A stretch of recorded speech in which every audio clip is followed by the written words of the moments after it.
ዕለተ ሐሙስ መጋቢት 18 ቀን 2017 ዓ.ም ጤና ይስጥልን የተከበራችሁ ተመልካቾቻችን እንደምን አምሽታችኋል። ከናሁ ቴሌቪዥን አዳዲስና ወቅታዊ ዜናዎችን ወደ እናንተ የምናደርስበት ጊዜው አሁን ነው። ከሰዓቱ ዜናዎች ጋር ማርቆስ ጉዳይ ነኝ። አብራችሁን ቆዩ።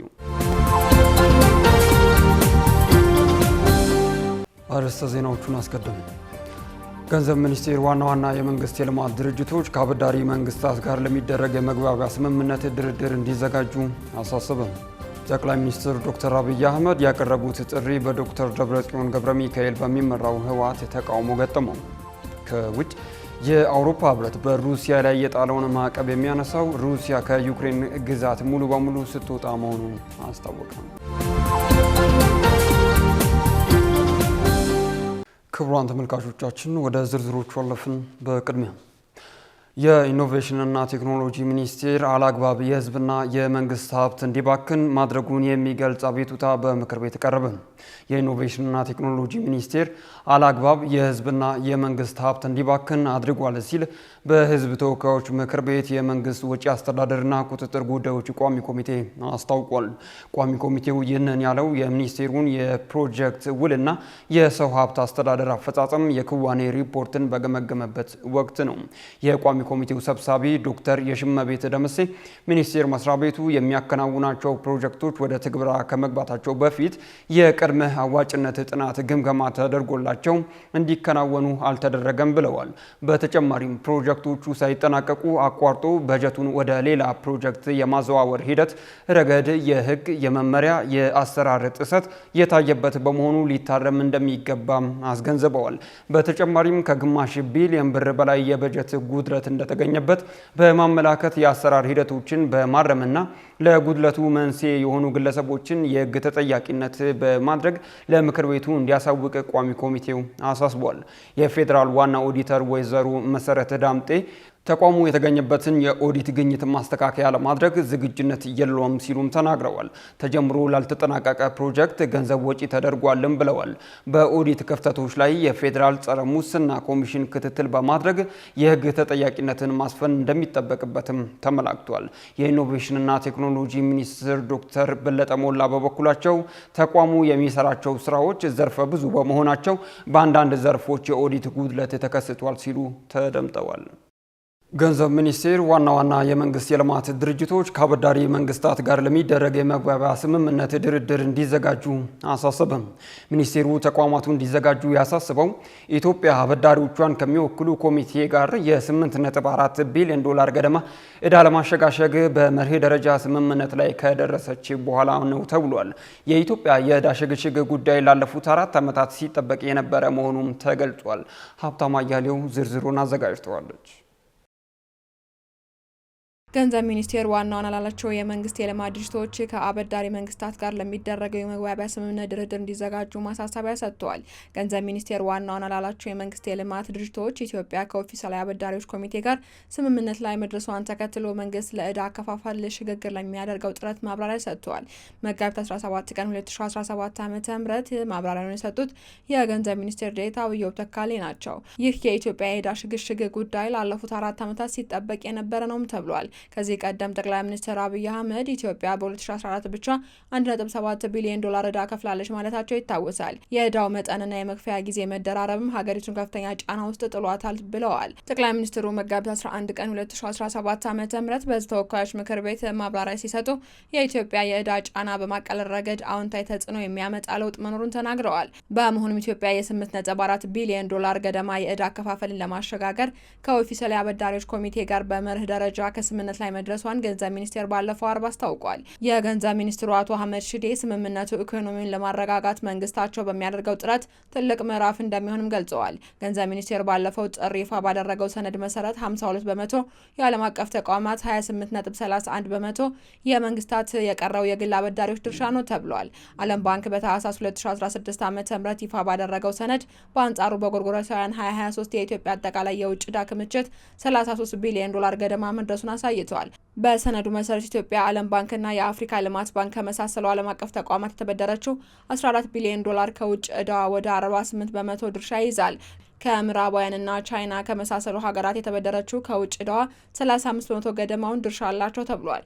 ከፍተኛ የኢኮኖሚ ጉዳዮች አማካሪ የሆኑት ዶክተር ቀልቤሳ መገርሳ እንደሚሉት ኢትዮጵያ ከዓለም አቀፍ ተቋማት የተበደረችው ገንዘብ የሚከፈልበት ወለድ ዝቅ ያለ ከመሆኑ ባሻገር የልማት ድርጅቶች በመሆናቸው አከፋፈሉን በተመለከተ መደራደር ይቻላል ብለዋል። ይሁንና ኢትዮጵያ ከመንግስታት የተበደረችው የወለድ ምጣኔ ከፍ ያለ እንዲሁም ጥብቅ የሆነ የመክፈያ ጊዜያት ያሉት በመሆኑ ፈታኝ ያደርገዋል ሲሉም ገልጸዋል። ኢትዮጵያ በመርህ ደረጃ ከስምምነት የደረሰችበት የዕዳ ሽግሽግ በቀጥታ የሚመለከተው ከመንግስታት የተበደረች ነውም ብለዋል። ቻይናን ጨምሮ የኢትዮጵያ አበዳሪ መንግስታት ጊዜያዊ የዕዳ ክፍያ እፎይታ ሰጥተዋታል።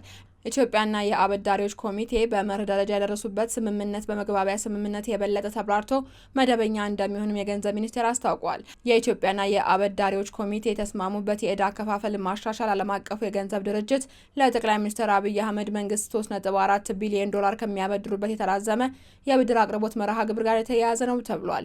በአይኤምኤፍ መርሃ ግብር ማዕቀፍ ኢትዮጵያ የተራዘመ የብድር አቅርቦት ስራ ላይ በሚቆይበት ጊዜ መክፈል የሚጠበቅባት 3.5 ቢሊዮን ዶላር የዕዳ ክፍያ የሚቀንስላት ድርድር ከውጭ አበዳሪዎች ጋርም ታካሂዳለች። ድርድሩ የሀገሪቱን የዕዳ ጫና በሂደት ዘላቂ እንዲሆን ለማድረግ ጭምር የታቀደ እንደሆነ የገንዘብ ሚኒስቴር መግለጫ አመላክቷል። በመግለጫው መሰረትም ከአበዳሪዎች ኮሚቴ ጋር የተደረሰው ስምምነት በጎርጎሮሳውያን አቆጣጠር ከ2023 እስከ 2028 ባሉት ዓመታት ለኢትዮጵያ 2.5 ቢሊዮን ዶላር ገደማ የዕዳ ክፍያ እፎይታ ይሰጧታልም ተብሏል። በቡድን 20 የጋራ ማዕቀፍ በኩል እንደ ቻድ ኢትዮጵያ የዕዳ አከፋፈል ማሻሻያ እንዲደረግላትም ጥያቄ ያቀረበችው ጥር 26 2013 ዓ.ም ነበር። ሂደቱ ከዓለም አቀፉ የገንዘብ ድርጅት የብድር መርሃ ግብር እንደ ቅድመ ሁኔታ ያስቀመጠ በመሆኑ መንግስት ተግባራዊ የሚያደርጋቸውን የኢኮኖሚ ማሻሻያዎች አሁን ለደረሰበት አስተዋጽኦ እንዳለውም ምሁራኑ ገልጸዋል። ጠቅላይ ሚኒስትር ዶክተር አብይ አህመድ ያቀረቡት ጥሪ በዶክተር ደብረጽዮን ገብረ ሚካኤል በሚመራው ህወሓት ተቃውሞ ገጠመው። በዶክተር ደብረጽዮን ገብረ ሚካኤል የሚመራው ህወሓት መጋቢት 17 ቀን 2017 ዓ.ም ምሽት ባወጣው መግለጫው የኢፌዴሪ ጠቅላይ ሚኒስትር ዶክተር አብይ አህመድ የትግራይ ህዝብ ለቀጣይ 1 ዓመት ስልጣኑ የሚራዘመውን የጊዜያዊ አስተዳደሩን የሚመራ ፕሬዝዳንት እንዲጠቁሙ ያቀረቡትን ጥሪ የተናጠል ውሳኔና ተግባር ነው ሲሉ ተቃውሟል። ደብረጽዮን ገብረ ሚካኤል የሚመሩት ህወሓት የፌዴራል መንግስቱ የጊዜያዊ አስተዳደሩን ስልጣን በማራዘም ዙሪያ ብቻውን እየሰራ ይገኛል በማለትም ማምሻውን ባወጣው መግለጫ ከሷል።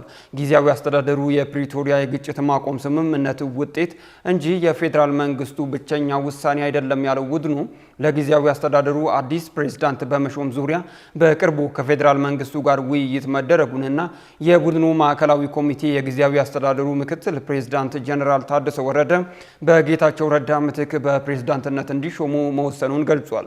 ሆኖም ከጠቅላይ ሚኒስትር ጽህፈት ቤት መጋቢት 17 ቀን 2017 ዓ.ም ጠዋት የቀረበው የእጩ ፕሬዝዳንትነት ጥቆማ ጥሪ ይህንኑ የህወሓት ውሳኔ ችላ ብሎታል በማለት ቡድኑ ወቅሷል። ቡድኑ አያይዞም የጊዜያዊ አስተዳደሩን ፕሬዝዳንት የመሾም ስልጣን የጠቅላይ ሚኒስትሩ ብቸኛ ውሳኔ እንዳልሆነ በመጥቀስ የእጩ ፕሬዝዳንት ጥቆማ ጥሪው የፕሪቶሪያውን ስምምነት ስለሚጥስ ተቀባይነት የለውም በማለት ውድቅ አድርጎታል። የፕሪቶሪያው ስምምነት ከተፈረመ 2 ዓመት ተኩል ሆኖታል ያለው የዶክተር ደብረጽዮን ገብረ ሚካኤል ህወሓት ስምምነቱ በሙሉነት ተተግብሮ ትግራይ በህዝብ የተመረጠ መንግስት ሊኖራት ይገባ ነበር ብሏል። ቡድኑ ይህን መግለጫ ያወጣው ጠቅላይ ሚኒስትር ዶክተር አብይ አህመድ የትግራይ ህዝብ ለጊዜያዊ አስተዳደሩ እጩ ፕሬዝዳንት ጥቆማ እንዲሰጡ መጠየቃቸውን ተከትሎ ነው። በአማራ ክልል የስራ አጥ ወጣቶች ቁጥር መበራከቱ ተገለጸ። በአማራ ክልል ከ900 ሺህ በላይ ወጣቶች ስራ ፍለጋ መመዝገባቸውን የአማራ ክልል ስራና ስልጠና ቢሮ አስታውቋል። በክልሉ ከተጀመረ 20 ወራትን ያስቆጠረው ጦርነት ለወጣቶች የስራ ዕድል ለመፍጠር መሰናክል ሲሆን ለወጣቶች የስራ ፈጠራ በብድር ይተላለፋል ተብሎ የተያዘው ብር ሙሉ በሙሉ አለመለቀቅ አዲስ ስራ ለመፍጠር ችግር እንደሆነም ተገልጿል። ኤልዳና ታደሰ ተጨማሪ አላት። ኢትዮጵያ ውስጥ የስራ ፈላጊዎች ቁጥር ከጊዜ ወደ ጊዜ እየጨመረ መምጣቱን የስራና ክህሎት ሚኒስቴር ባሳለፍነው 2016 ዓ.ም መጨረሻ ላይ ማስታወቁ ይታወሳል። ስራ አጥ ቁጥር ከገጠር በከተማ ከወንዶች የሴቶች ከፍ ያለ እንዲሆንም ጥናቶች ይጠቁማሉ። መንግስት በበኩሉ በየዓመቱ 3 ሚሊዮን አዳዲስ የስራ ዕድል ለመፍጠር እንደሚሰራም ይገልጻል። በሀገሪቱ ለሚስተዋለው የስራ አጥ ቁጥር መጨመር በተለያዩ የሀገራችን ክፍሎች የቀጠለው ግጭቶች መበራከት እንዲሁም ደግሞ ኢኮኖሚያዊ ውድቀት እንደ ምክንያትነት ይጠቀሳል። በአማራ ክልል በመንግስትና በፋኖ ታጣቂ ኃይሎች መካከል እየተካሄደ በሚገኘው ጦርነት ምክንያት አካባቢያቸውን ለቀው በከተሞች ስራ ለሚፈልጉ ወጣቶች ከጊዜ ወደ ጊዜ ቁጥራቸው መጨመሩ ተመላክቷል። በክልሉ ከ9000 በላይ ወጣቶች ስራ ፈላጊ መመዝገባቸውን የአማራ ክልል ስራና ስልጠና ቢሮ ገልጿል። የትግራዩ ጦርነት ማብቃቱን ተከትሎ ሚያዝያ 2015 ዓ.ም የፌዴራል መንግስት የክልል ልዩ ኃይል ዳግም አደራጃለሁ በሚል ውሳኔ ማስተላለፉን ተከትሎ በአማራ ክልል በመንግስትና በፋኖ ታጣቂዎች መካከል ጦርነት መቀስቀሱም የሚታወስ ነው። በክልሉ በመንግስትና በፋኖ ታጣቂ ኃይሎች መካከል እየተካሄደ የሚገኘው ጦርነት ለብዙ ወጣቶች ከአካባቢያቸው መፈናቀል ምክንያት ሆኗል። እነዚህ ወጣቶች በተለያዩ የክልሉ ከተሞች ስራ ፍለጋ ቢሰማሩም ስራ ማግኘት አለመቻላቸውን ይናገራሉ። ከሰሜን ወሎ ጊዳን ወረዳ እንደመጣና ለደህንነቱ ሲል ስሙ እንዳይጠቀስ የፈለገ ወጣት ለዶይቼ ቬለ እንደገለጸው በአካባቢው እየተካሄደ በሚገኘው ጦርነት ምክንያት ወጣቶች ሰላም ወዳላቸው ከተሞች እየተንቀሳቀሱ እንደሆነም ይገልጻል። በክልሉ እየተካሄደ በሚገኘው ጦርነት በአካባቢያችን ለመቆየት ዋስትና ሳጥቶናል የሚለው ወጣቱ በጦርነት ወቅትም እንግልት እንደሚደርስባቸው ይናገራል። ገበያም ወሰንም አንገባም። ወጣቱ በቃ አንተ ሰርተን መብላትም አልቻልንም። ስራ እያለን በቃ በጥቅሉ አሁን ከቤት ወደ ስራ ቦታ መውጣት አንችልም። እዛ ጦርነቱ በየቀኑ ሌሊት ይወጣሉ፣ ማታ ይገባሉ። በቃ በጣም አስቸጋሪ ሁኔታ ነው ያለው። ማለት ሰርተን የምናገኝበት ቦታ አይደለም። የትውልድ ቀያችን ከሰሜን ወሎ ወደ ኮምቦልቻ የመጣንበት ሰላም በዛም ሰርተን ለመግባት በጣም አስቸጋሪ ስለሆነ በጦርነት ምክንያት ፋኖዎችን ሲያገኙም ያፍሳሉ፣ መከላከያን ሲያገኙ ያፍሳል። ወጣቱ በሰላም ወጥቶ በሰላም የሚገባበት ሰዓት አይደለም። በኢትዮጵያ ሁለተኛዋ የስራ አጥ ወጣቶች መገኛ እንደሆነች የሚነገርላት ኮምቦልቻ ከተማ በውስጧ ከተለያዩ አካባቢዎች ለስራ ፍለጋ የሚመጡ ወጣቶች በስፋት እንደሚገኙባት የኮምቦልቻ ከተማ ስራና ስልጠና መምሪያ ምክትል ኃላፊ ወይዘሮ ሸዋዬ ታደሰ ተናግረዋል። ሰላም እጦት ምክንያት ወደ ከተማ የሚመጡ አሉ፣ ከተለያዩ ከተሞች የሚመጡ አሉ። ኮምቦልቻ ሰላም ስለሆነች መጣ ይላሉ። በባለፈው ሰላም ስለሆነ እዚህ ላይ መስራት እንፈልጋለን ብለው ብዙ ወጣቶች ወደ ከተማ መጥተው የተመዘገቡ ያገኘንበት ሁኔታ አለ። የኮምቦልቻ ከተማ የበርካታ ኢንዱስትሪዎች መገኛ በመሆኗ ወጣቶች ከተለያዩ አካባቢዎች ስራ ፍለጋ እንዲመጡ ምክንያት ቢሆንም የኢንዱስትሪዎች ሰራተኞችን የመቀበል ፍላጎት አነስተኛ መሆንና በክልሉ ካለው ጦርነት ጋር ተያይዞ ፋብሪካዎቻቸውን ዘግተው የሚወጡ የውጭ ሀገር ኢንዱስትሪዎች መኖራቸው ለስራ አጥ ወጣቶች ቁጥር መብዛት ምክንያት ነውም ብለዋል። አሁን ባለው ሰላም እጦት አኳያ ያን ያክል አይደለም የሚቀበሉት። አንዳንዶቹ እንደውም ዘግተው የወጡ ድርጅቶች አሉ። ዘግተው የወጡ የውጭ ናቸው። ከጦርነቱ ጋር ተያይዞ ኤክስፖርት ከማድረግ ጋር ተያይዞ የአገዋ ጋር ተያይዞ እነሱ ደግሞ እየዘጉ የሚወጡበት ሁኔታ አለ። ከዛ ጋር ደግሞ እነሱ ዘግተው ወጡ ማለት በፊት የሚቀበሉ የነበሩትን አቅም ይመልሱታል ማለት ያ መልሶ ስራ አጥ የሚሆንበት ሁኔታ አለ። በአማራ ክልል አሁን ያለው የተመዘገቡ የስራ ፈላጊዎች ቁጥር 988,000 ሲሆን ይህም የስራ አጥ ችግርን ለመቅረፍ በስፋት መሰራት እንዳለበት ማሳያ መሆኑን የክልሉ ስራና ስልጠና ቢሮ ምክትል ቢሮ ኃላፊ አቶ አወቀ ዘመነ ይናገራሉ። አሁን ባለው ወደ 988,000 በላይ የሚሆኑ ዜጎች ለስራ ፈላጊ ነው ተመዝግበዋል። ከዚህ ውስጥ ወደ 931,000 በገንዘብ ፈጠራ በምንለው መድረክ ስለፊት እየተገኘ ውይይት አድርጓል። በአማራ ክልል ከተጀመረ 20 ወራትን ያስቆጠረው ጦርነት ለወጣቶች ተጨማሪ የስራ ዕድል በመፍጠር ረገድ መሰናክል ቢሆንም በአመቱ 6,000 የሚሆኑ የስራ ዕድሎችን ለወጣቶች መፍጠር መቻሉንም ምክትል ቢሮ ኃላፊው ይገልጻሉ። በተጨማሪም ለወጣቶች ስራ ፈጠራ በብድር ይተላለፋል ተብሎ ከተያዘው 4 ቢሊዮን ብር መተላለፍ የቻለው 1.4 ቢሊዮን ብር ብቻ መሆኑ አዲስ ስራን ለመፍጠር ችግር መሆኑም ተነስቷል። እንደ ሀገር 2050 በሀገሪቱ ለስራ ብቁ የሚሆኑ ዜጎች ቁጥር ወደ 188 ሚሊዮን እንደሚደርስ ትንበያዎች ያሳያሉ። በ2017 ዓ.ም ለ14 ሚሊዮን፣ በ2022 ዓ.ም ደግሞ ለ20 ሚሊዮን ዜጎች የስራ ዕድል ፈጠራ ምቹ የሆነ ሁኔታዎችን ይፈጥራል ተብሎ እንደነበረም የሚታወስ ነው። ቀደምቶቻችን ኑሯቸውን ለማሸነፍ ተግተው የድካማቸው ውጤት ፍሬ ሲያፈራ ሰፍረው ለምስጋና ወደ ቤተ እግዚአብሔር ያቀርቡ እንደነበር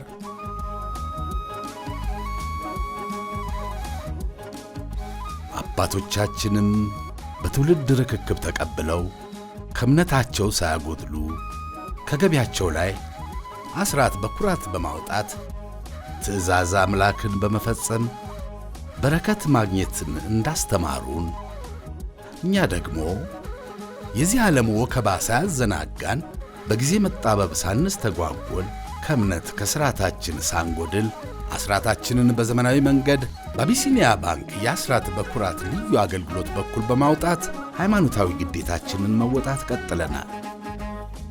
እርሶም የአቢሲኒያ ባንክ አስራት በኩራት ልዩ አገልግሎት ተጠቃሚ ይሁኑ። አቢሲኒያ የሁሉም ምርጫ። ካሽጎ በየትኛውም ዓለም ሆነው በማንኛውም ሰዓት ለወገኑ የሚደርሱበት ፈጣን የገንዘብ መላኪያ ተከፈተሎ። ማስተርና ቪዛ ካርዶን በመጠቀም ከ5 እስከ 20 ዶላር የሚልኩበት አዲስ የገንዘብ መላኪያ መንገድ። ካሽጎን ለየት የሚያደርገው የትኛውም የገንዘብ ዝውውር በፍጥነት አገልግሎት ከመስጠቱም ባሻገር ለማንኛውም አገልግሎት ምንም አይነት ክፍያ አለመጠየቁ ነው። በአገራችን ታሪክ ገንዘብን ከውጪ ወደ ሀገር ቤት በማስተላለፍ በመተግበሪያ መልክ አገልግሎት መስጠት የጀመረው የመጀመሪያው ሀገር በቀል የገንዘብ መላኪያ ዘዴ ካሽጎ ከ4500 በላይ ባሉ የባንክ ቅርንጫፎች አገልግሎት እየሰጠ ይገኛል። ገንዘቦን በሰኮንዶች ልዩነት ውስጥ ይፈልጉ በአካውንቶ ወይንም በእጆ ቆጥረው የሚወስዱበት ልዩ ዘዴ። በቅርቡ ሁሉንም ኢትዮጵያዊ ባለቤት ለማድረግ ጉዞ የጀመረው ካሽጎ ዛሬውኑ መተግበሪያውን በስልኮ ላይ በመጫን የአገልግሎቱ ተጠቃሚ ሆኑ። ፍጥነት መለያችን፣ ኢትዮጵያን መክፈቻችን፣ ካሽጎ ነው መላኪያችን። ካሽጎ የአዲሱ ትውልድ ብራንድ። ክቡራን ተመልካቾቻችን ከናሁ ቴሌቪዥን ለሰዓቱ ያዝናቸው ዜናዎቻችን እንደቀጠሉ ናቸው። አሁን ደግሞ ከባህረ ማዶ ምንጮች ወደ ያዝናቸው ዜናዎቻችን ተሸጋገርን። የሱዳን መንግስት ጦር ግስጋሴን ተከትሎ አርኤስኤፍ ከካርቱም ሰፈሮች እያፈገፈገ መሆኑ ተሰማ። ከሰሞኑ የሀገሪቱን ብሔራዊ ቤተ መንግስትና ብሔራዊ ባንኩን የተቆጣጠረው የሱዳን ጦር ዓለም አቀፍ አውሮፕላን ማረፊያውን መቆጣጠሩን ይፋ አድርጓል። የሱዳን ጦር ኃይሎች አዛዥ አብዱል ፈታህ አልቡርሃን ጦራቸው በካርቱም የሚገኘውን ዓለም አቀፍ አውሮፕላን ማረፊያ ከፈጥኖ ደራሽ ኃይሉ ካስለቀቀ ከጥቂት ሰዓታት በኋላ ካርቱም ነፃ ናት ሲሉ አውጀዋል።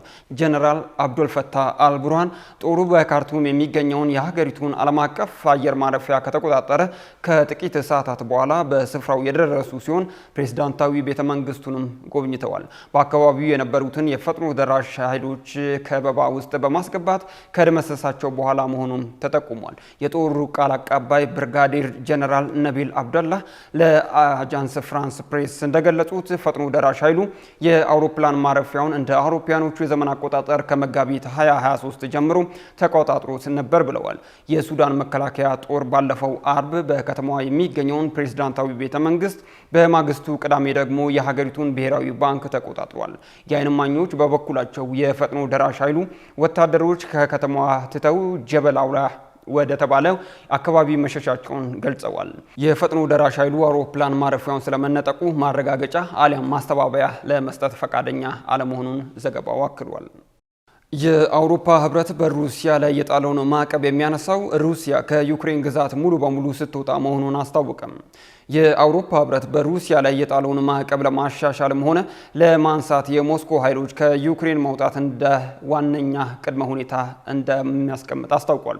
የአውሮፓ ህብረት ኮሚሽን ቃል አቀባይ ማዕቀቡን እንዲነሳ ወይንም እንዲሻሻል ምክንያት የሌለውን ያሉትን ጦርነት በዩክሬን የምታካሂደው ሩሲያ ወታደሮቿን ያለ አንዳች ቅድመ ሁኔታ ከዩክሬን አጠቃላይ ግዛት ማስወጣት ይኖርባታል ብለዋል።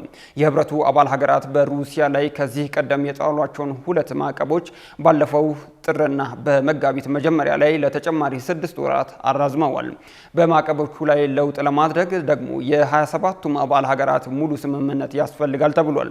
ሩሲያና ዩክሬን በጥቁር ባህር ላይ የሚያካሂዱትን ውጊያ ሊያቆሙና አንዱ ባንዱ መሰረተ ልማትና የኃይል ተቋሞች ላይ ጥቃት ላለመፈጸም በተናጠል መስማማታቸውን አሜሪካን አስታውቃለች።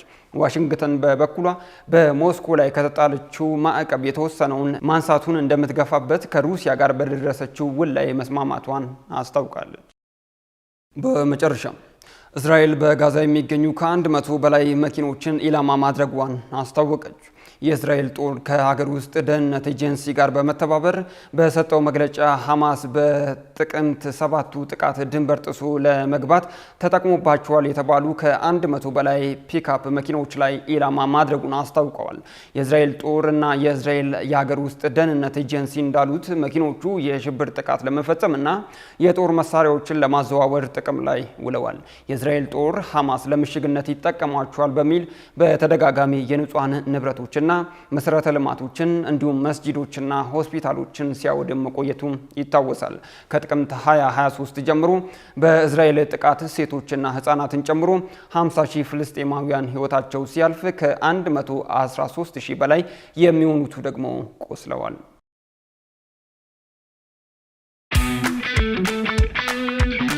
እነሆ የምስራች! የ10 አየር መንገድ የበረራ ትኬት ለውድ ደንበኞቹ በተቀላጠፈና አስተማማኝ በሆነ መንገድ እያቀረበ ያለው።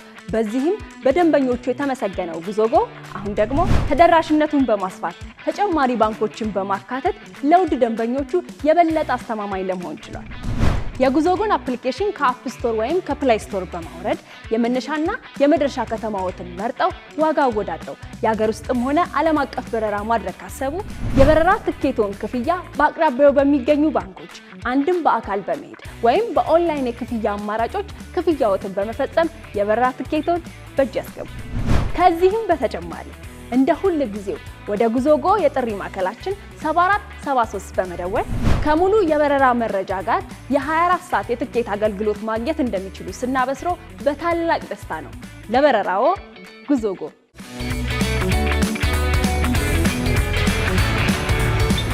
የተከበራችሁ ተመልካቾቻችን ከናሁ ቴሌቪዥን ለምሽቱ ያዝናቸው ዜናዎቻችን በዚሁ አበቁ።